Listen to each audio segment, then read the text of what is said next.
Peace is not found in the absence of chaos, but in the stillness we carry within it. There is a strength that does not shout, does not strike, does not conquer in the usual way. It is not loud, not violent, not reactive. Yet it bends storms and outlasts mountains. This is the strength of quiet. Quiet strength is the still water beneath the waves, the unshakable tree rooted in the storm. It does not resist the wind. It listens. It does not break under pressure. It flows. The path to peace begins not outside, but within. If the heart is restless, the world appears hostile. If the breath is steady, the mind becomes clear. If the mind is clear, one sees there is no enemy, only misunderstanding. True strength is not about domination, but discipline. The one who conquers the self, his fear, his anger, his pride, need not conquer others. He becomes a presence of calm in a chaotic world, and this presence alone invites peace. Not through force, but through example. A peaceful world is not built by warriors who fight for peace. It is built by those who embody it quietly, consistently, every day. So ask not how you can change the world.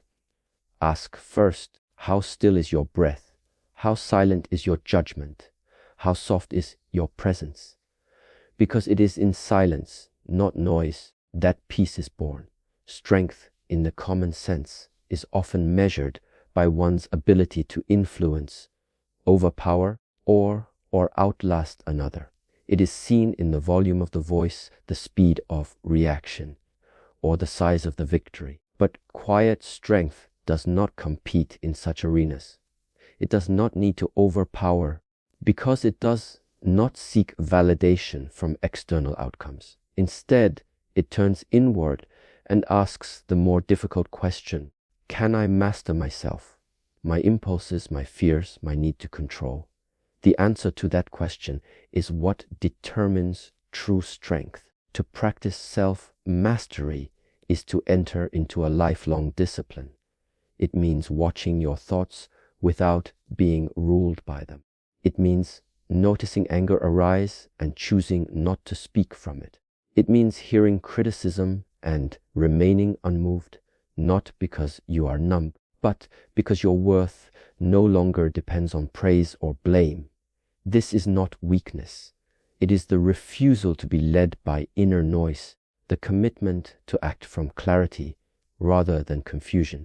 When a person becomes anchored in self-awareness, their need to dominate others dissolves. What purpose is there in controlling another when you have found harmony within yourself? The desire to overpower comes from insecurity, from a lack of inner alignment.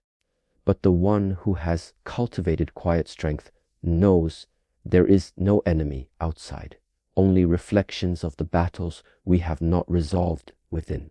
Therefore, the strong do not fight for superiority, they simply choose not to participate in unnecessary conflict. This kind of strength cannot be inherited or learned from books. It must be practiced in silence, day after day, moment by moment, in the way you breathe before responding, in the way you soften when your ego tightens, in the way you let go when everything inside wants to hold on. And through this steady internal practice, peace is not something you hope for, it becomes what you are. You carry it with you. Not because you were told to, but because your inner world has become too peaceful to allow disturbance to take root. Self-mastery, then, is not about perfection. It is about returning over and over again to the calm center within.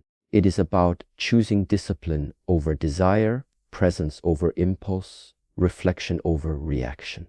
The one who masters himself no longer needs the world to behave. He is no longer waiting for peace to arrive from the outside. He has already found it quiet, unshaken, and deeply rooted in the space where no one else can enter his own being. The world around us moves fast, faster than the breath, faster than the thoughts we can catch. In such a world, it is easy to be swept into urgency, into reaction, into noise. But clarity does not arise in movement. Just as muddy water becomes clear only when left undisturbed, the mind too must be still before it can see clearly. Without stillness, we do not perceive reality. We only perceive our judgments, our fears, our projections. So, to gain clarity, we must first pause, not to escape life, but to fully see it. This stillness is not the absence of activity, but the presence of attention. You may be walking, working, or speaking, but inside, there is a still watcher, alert and calm. From this place, decisions are no longer made from emotion, but from insight. A reactive mind says, this is good, this is bad, and moves with attachment or resistance. But a still mind observes, waits, and responds with wisdom. It understands that clarity is not about always knowing what to do. It is about seeing things as they truly are. When we operate from stillness, we notice what usually goes unseen, the tightness in the chest before we speak, the impatience rising before we act, the hidden motivation behind our words. We begin to recognize that many of our reactions are habits, not conscious choices. In this awareness, a gap opens, a space where we can choose differently. In that space, clarity lives. It is not forced, it is revealed like the sun behind moving clouds. Stillness also gives us the strength to stay present with discomfort. Instead of rushing to fix or flee from pain, we remain grounded. This grounding allows clarity to deepen. Often, the answers we seek are not far away. They are just drowned out by the noise we have not yet learned to sit with. The quieter we become, the more we hear, not only from others, but from our own inner voice.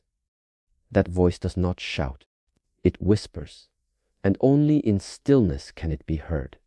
In a reactive state, even the right action can become harmful. But when guided by inner clarity, even the smallest step carries great meaning.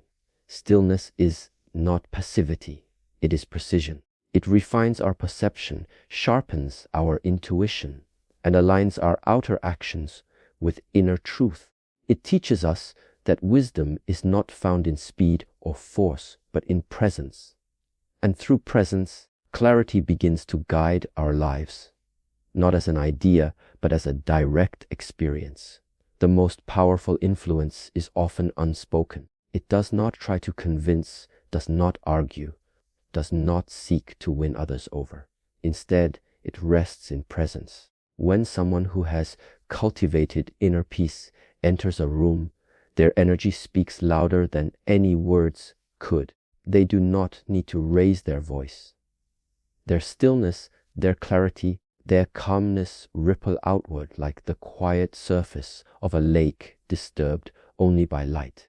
Others begin to slow down, not because they were told to, but because something within them remembers that they too can be still. We often believe that to change others, we must speak more, teach more, do more. But real transformation does not begin with what we say. It begins with what we are. People sense when someone is not reactive, not threatened, not trying to dominate. That kind of presence is rare, and because it is rare, it is powerful. Just by being in the presence of someone anchored and undisturbed, others begin to feel safer, more open, more honest. Without forcing change, change begins. The human nervous system responds to regulation. When someone grounded and calm interacts with someone anxious or angry, it offers a mirror, a different rhythm to align with. This is why presence has the capacity to spread peace, not by preaching peace, but by embodying it. The calm person doesn't fight fire with fire. They offer water by remaining unchanged in the face of provocation. They may speak few words, but those words land deeply. Why? Because they are not trying to impress. They come from truth. To cultivate such presence requires daily discipline. It requires watching the self in quiet moments and in difficult ones. It requires showing up to life with awareness, even when emotions rise. The peaceful person does not become peaceful by accident. They have chosen again and again not to abandon themselves in chaos. In doing so, they become a refuge not only for themselves but for others. Their presence says, it is possible to remain centered. It is possible to meet the world without collapsing. Over time, this presence becomes a subtle but undeniable force. It brings peace not through demand but through example. Others may not even realize why they feel more relaxed, more open, more trusting around such a person, but they will feel it. And in that feeling, they too may begin to explore what it means to be still, to be grounded, to live with quiet strength. In this way, peace is not spread through control or conversion. It is transmitted through being. Peace is not an accident, nor is it a gift handed down from the outside. It is something that must be built step by step, choice by choice, through deliberate and continuous practice. Just as a strong body is shaped by daily movement and repetition, a peaceful mind is shaped by consistent inner work. Discipline is the foundation of this process, not the rigid discipline that punishes or forces, but the quiet, steady discipline that realigns us when we drift, that reminds us of what truly matters, and that trains the mind to stay where the body is. Every day presents 100 opportunities to practice peace, and each moment is a training ground. The breath becomes the first tool, a quiet rhythm always available. When attention returns to the breath, the storm of the mind softens. In that softening, there is space, space to pause, space to see, space to choose a response, rather than be swept away by reaction. Over time, the habit of returning to the breath becomes second nature. This is not only about calming the body, it is about anchoring attention in the now, where peace lives. Self-reflection is another form of discipline. It is not the act of judging the self, but of observing it. Honestly, patiently, without defense. Why did I speak that way? What fear was I trying to hide? Where did I act from ego instead of truth? This type of reflection polishes the mirror of the mind, allowing us to see ourselves more clearly. It sharpens awareness and dissolves illusions. And with each insight, we become less reactive, less ruled by past patterns, more aligned with who we are beneath all conditioning. Then there is restraint, the discipline of not doing, not speaking, not reacting when provoked. This is perhaps the most misunderstood strength. Restraint is not weakness. It is a conscious choice to preserve energy, to observe before acting, to prevent small fires from becoming uncontrollable flames. In a world that celebrates fast responses and immediate gratification, restraint is revolutionary. It says, I am not governed by impulse. I choose stillness over drama, patience over noise. Peace, when cultivated through discipline, becomes unshakable because it is not dependent on external calm. It has been forged in the heat of life's challenges, tested by emotion, and refined by conscious practice. This kind of peace does not collapse when the environment becomes difficult. It becomes more visible. It has depth, and that depth comes only from those who are willing to return again and again to the path of inner training, not to escape life, but to meet it with clarity, compassion, and strength.